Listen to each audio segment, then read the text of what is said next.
Ат үстінде балуандармен алысып, жығып жүрген 20 жасар аударыспақ чемпионы Түркістан облысынан шыққан. 6 жылдан бері ұлттық спортпен айналысып жүрген жас спортшы бірнеше рет алтыннан алтқа тағынып үлгерген. Жас балуанмен тілшіміз Жұлдыз Шалқарбек арнайы барып тілдесіп келді. Байқа, ат шымшып жатыр, байқаңдар. Бол, жерге құлап қоймаңыз, бізде. Мұхамеджанның аударыспақпен шыңдап жолдана бастағанына 6 жылдан асып барады.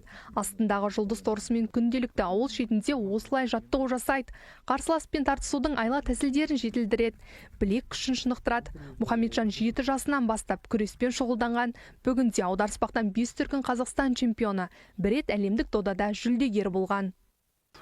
Бәрі уақытылы ұйқыдан басталады ғой бірінші. Кейін тамақтану, тыңғылықты жарыстың алдында дайындаламыз. Жарыс жақындаған кезде өзі атпен көп жаттығу жасаймыз.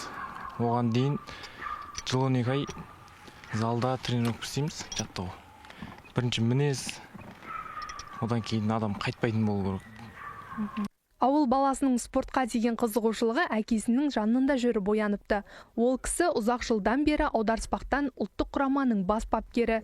Жаттықтырушысы күндіз-түні қасында болғандықтан Мұхамеджанның жаттығуы, ұйқысы мен дұрыс тамақтануына дейін ұдайы бақылауда. Жетістікке жету үшін жүйелі тәртіп керек дейді бапкер.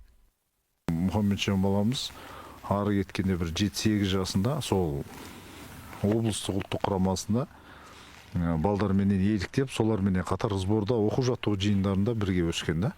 Содан кейін енді өзінде сондай бір талап пайда болған шығар деп ойлаймын. Өйткені бір жағы қанменен де келетін спорттар ғой, ұлттық спорт түрлері.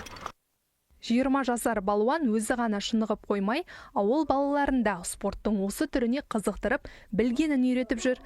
Ізбасарларының алды бүгінде облыс көлемінде чемпион атанған. Мұхамеджан биыл жоғарғы оқу орнын аяқтаса, бапкерлікке шыңдап бет бұрмақ. Осы салада жаттықтырушы ретінде көреміз. Биыл 4-ші курс оқуым бітеді, Құдай қаласа. Одан кейін жұмысқа кіреміз осы мамандық бойынша. Өзіміз дайындап жүрген ауылымда балдар бар. Оларда облыс Қазақстан чемпионатында жүлделі орындар алып жүр. Осы ауылдың балдар.